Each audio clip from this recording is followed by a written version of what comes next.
Good day. Welcome to another edition of Tropical Storm Update with County Executive Mary Ellen Odell. Joining us today, Commissioner of Emergency Services Ken Clare and the Chairwoman of the Putnam Legislature, Tony Adonisio.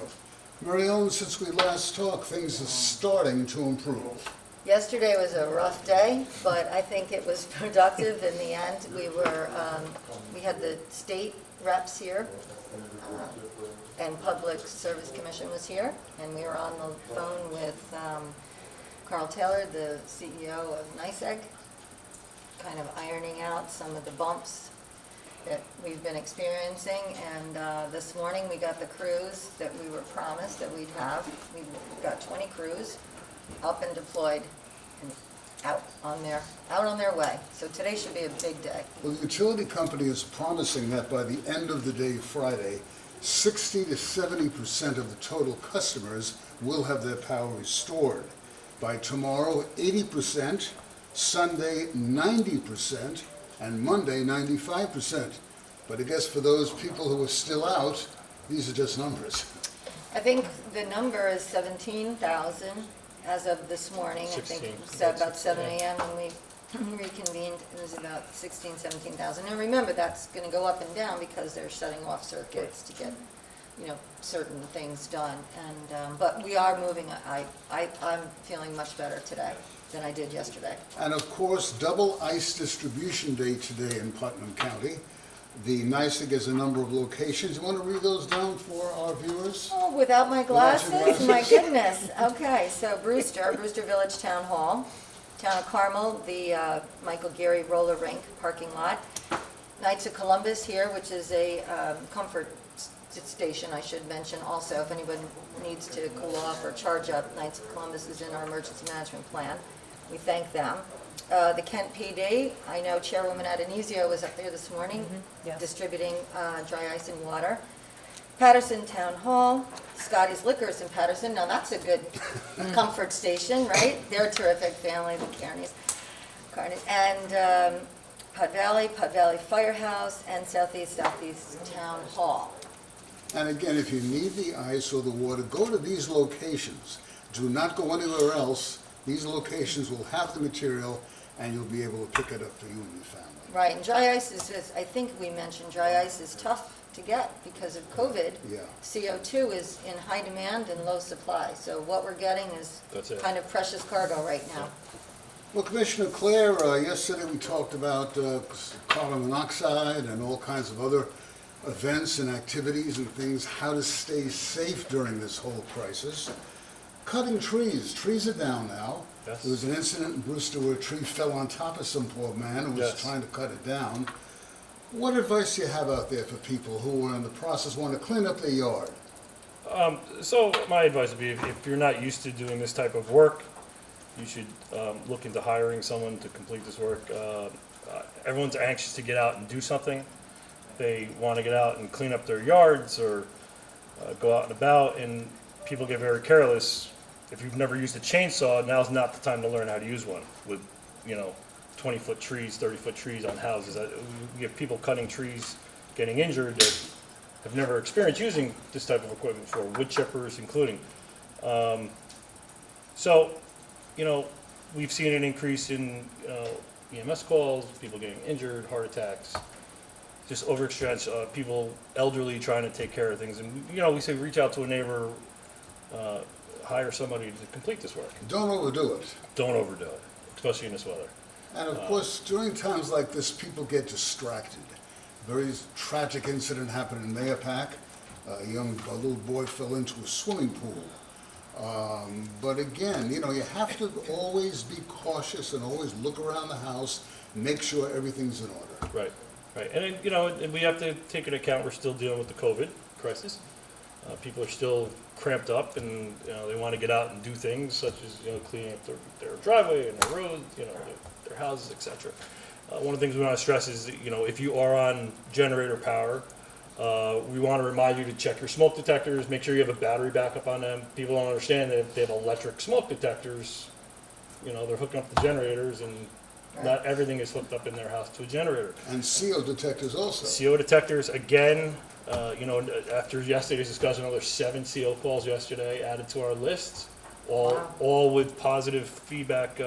Everything, fire departments went out and they're still finding, positive results. They're still getting readings, they're venting houses. So again, the generator is our biggest issues, and, get a carbon monoxide detector, a smoke detector, battery powered.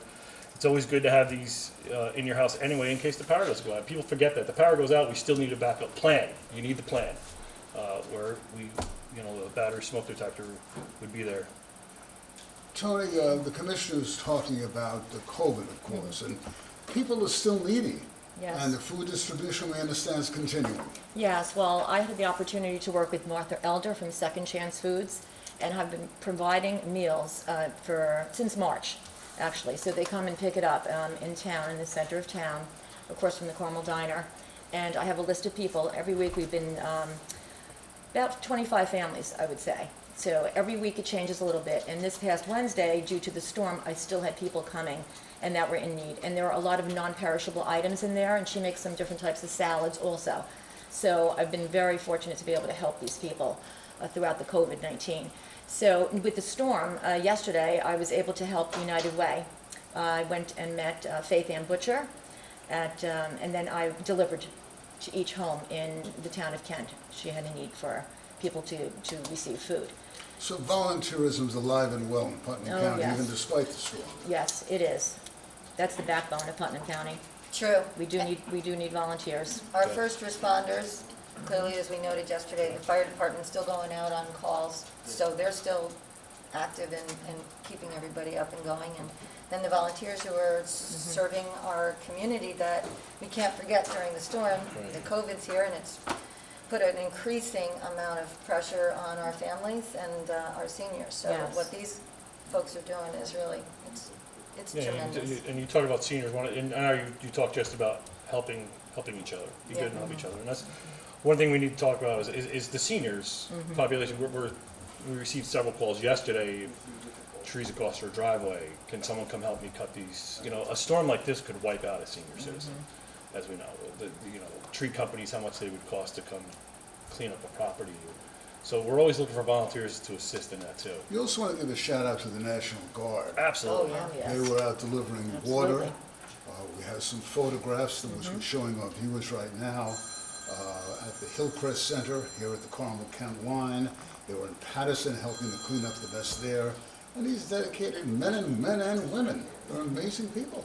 I remember in 2018, we had Team Rubicon Yes. come in. Yes. Yes. And post-storm, and they went out and helped all the seniors and veterans who their houses were compromised by trees that, the highway crews can't go out and get, and they don't have the money Right. available. And they just don't, they're devastated to begin with. So I'm hoping we can get Team Rubicon back. What a Yeah, bunch of. we talked about that this morning in guys. our EOC briefing, that if we do get a lot of phone calls for assisting the elderly, this right. is something we can look into bringing a team. And of course, that's a team of veterans, retired police officers, firefighters from across the country.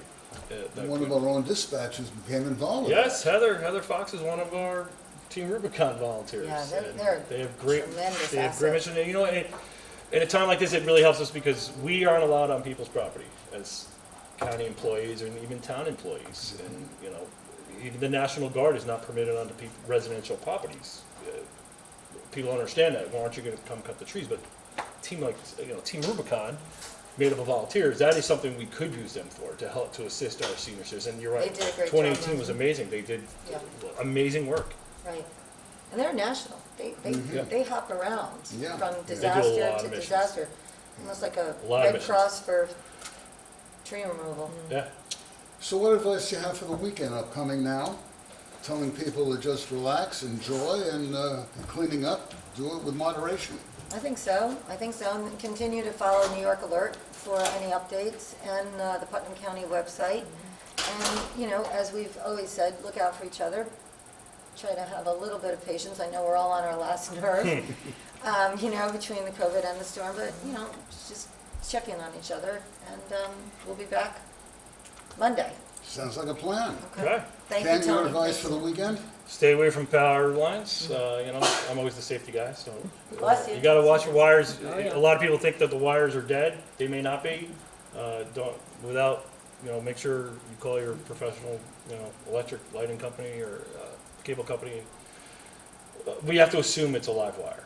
Unless you're told differently, just stay away from the power lines and down trees. We still have a lot of down trees at houses that if you have children, please don't let them play around them or underneath them. And Tony, your advice? My advice is check on your neighbors, especially the seniors. Make some phone calls or knock on their door. Okay, we thank you all for Thank joining you. us. Thank you. County Executive Mary Ellen Odell, Commissioner of Emergency Services Ken Clear, and Legislator Tony Adonisio. Thank you for joining us for this update with the County Executive. I'm Eric Rose. Have yourselves a good weekend, a safe weekend. We'll be back next week with more. Until then, bye-bye now.